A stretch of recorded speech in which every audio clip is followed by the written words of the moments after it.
close to midnight in the Israeli-occupied Golan Heights, just a few hundred yards from the increasingly dangerous Syrian border. A team of Israeli soldiers is preparing for a special operation. It's potentially dangerous, and it's the first time they've invited journalists to witness anything like it. כולם להיות בהאזנה, בסדר, אני מזכיר, זה לילה, השקט הוא מבורך, אתם תשמעו אותי מדבר כל הזמן. היה פה הסתובבות חריגה, בסדר, ביומיים האחרונים, בכל האזור של המרחב הזה. תפקיד שעלתה אתמול של 4 חבר'ה, אני אומר, בוודאות תצפית, עדיין לא ברור מי הם או מה הם, עושים על זה עדיין מודיעים, אז להיות ערניים, להקשיב, מה שנקרא, על הרכשים משמאל, הרכשים מימין, מה שנקרא, הערנות שלנו זה מה שיציל אותנו. כך פחות מהדאגה.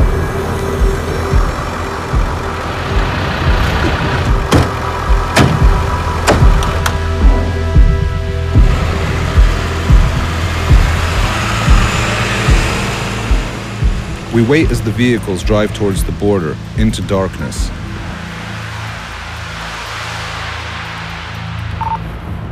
Five minutes later, some news over the radio.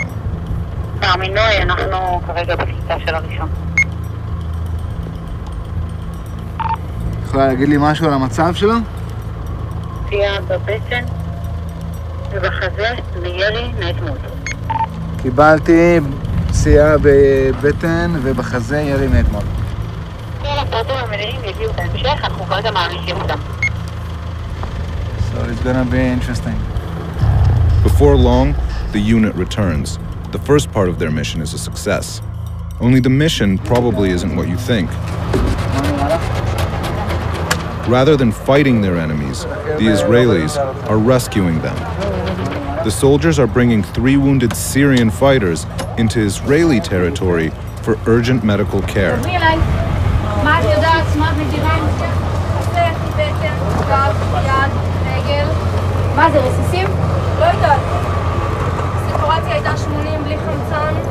What we're seeing here is really quite astounding. A group of Israeli soldiers treating fighters from Syria. You couldn't have imagined it happening 2 years ago, but it just goes to show how unpredictable the Middle East has become and how much this region is changing.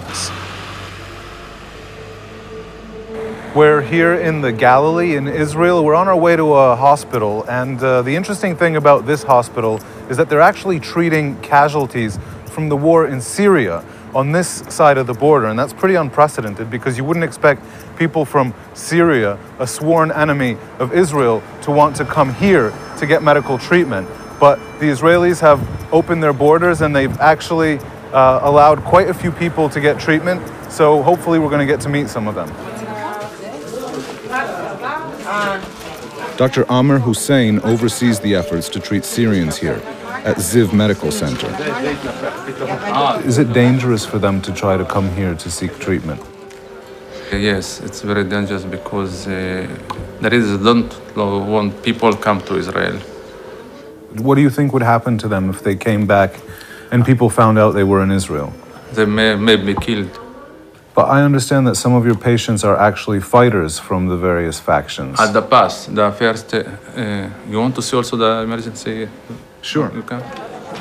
They've actually treated 420 Syrians in this hospital alone, but they've treated 1,300 overall since the start of the conflict in Syria, here in Israel. Almost all have been men, so it's not a stretch to assume that many are fighters. We were curious if any belonged to the Al-Qaeda-affiliated rebel group Jabhat al-Nusra, but Dr. Hussein tells us this would be impossible. The army here changed the policy and don't bring again fighters, only civilian people. At the first time, yes, there was fighters against Assad there for the revolution, but after, no fighters, only civilian people. We can see children, we can see very old people, it's not fighters. I noticed in your statistics that 90% of the people you treat here are men. Are you sure none of them are fighters? I don't know. This question clearly made the doctor uncomfortable, maybe justifiably so. The Israeli public might not be too keen on the fact that Israeli doctors are helping fighters who hate Israel only a bit less than they hate the Syrian regime.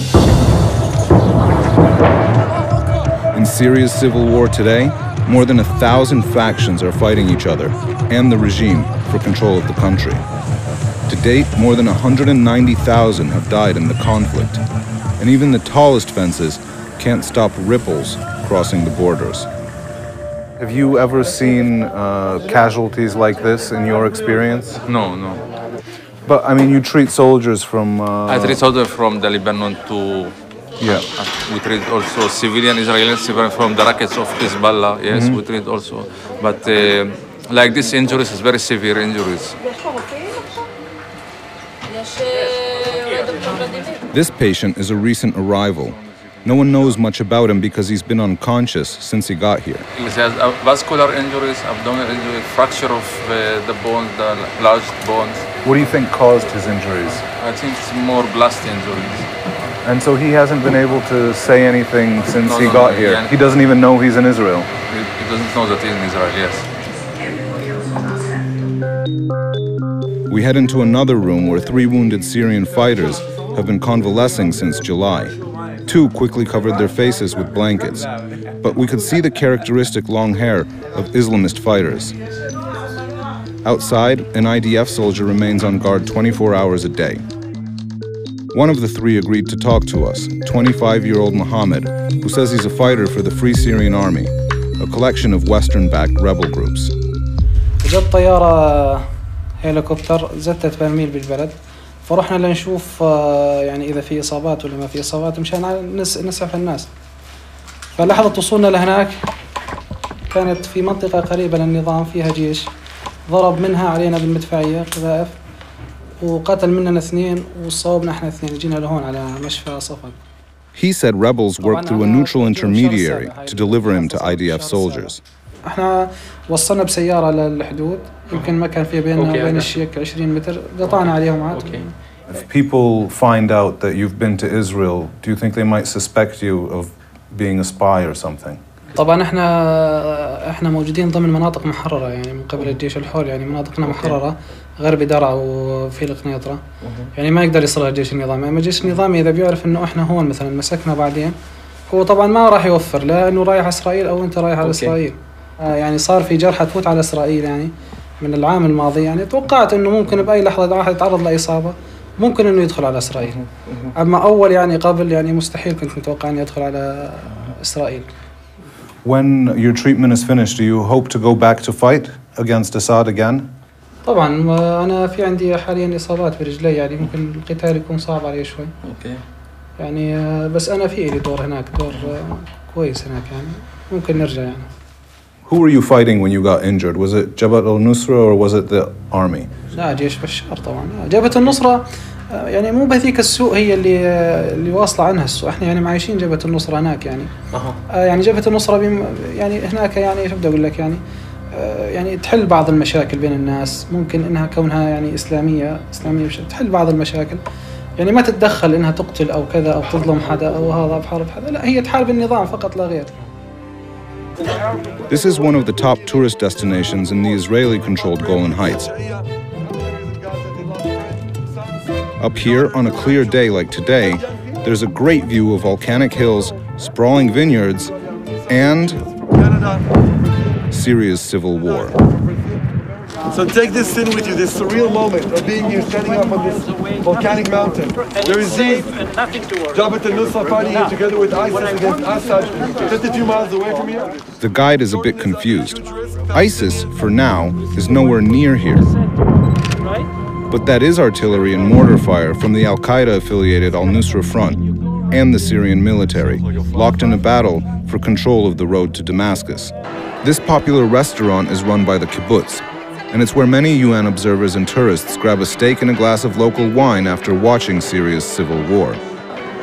Ari Golansky manages the restaurant, and he says life hasn't really changed since the al-Nusra Front seized the nearby border crossing. Listen, you're in a war zone, you need a helmet. He took us on a horseback ride to show us how life goes on. We go up the mountain, so we have the view of the other side of the mountain. Giddy up. No, they don't know this. This car literally has a mind of its own. Like even today, when all the bombings going over there, Yeah. people work in the fields, we're traveling over here, The restaurant now is full with people that come to dine and tour the Golan Heights and enjoying the weather. And maybe also take a look at the war that's going next to us. It's a weird juxtaposition, being over here so close to it and, you know, pretending that you're just on a nature trail. You know, some tourists come because of that. You get like people that want to see that. You don't have a lot of spots where you can be like observers from the side, to drink coffee, to sit by and see like a war zone. That was another big one. The sounds today are far in the distance, but increasingly, the war is spilling into Israeli territory. The Israeli military says it shot down a Syrian aircraft. The military says the plane infiltrated Israeli airspace over the Golan Heights. It's unclear what may have happened to the pilot. This happened in late spring. The official story was that the Israelis shot down the Syrian Sukhoi 24 aircraft after it flew into the Golan Heights, and that both the pilot and the co-pilot ejected into Syria. But Ari says he and his neighbors saw what really happened. Yeah, they survived and then they were treated here and go back to Syria after that. So they landed on the Israeli side? Yeah. Can you show me where the jet was shot down? Well, approximately here, in this area. Wow.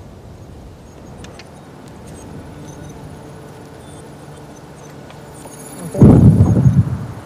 That was a big one. Beautiful scenery, huh?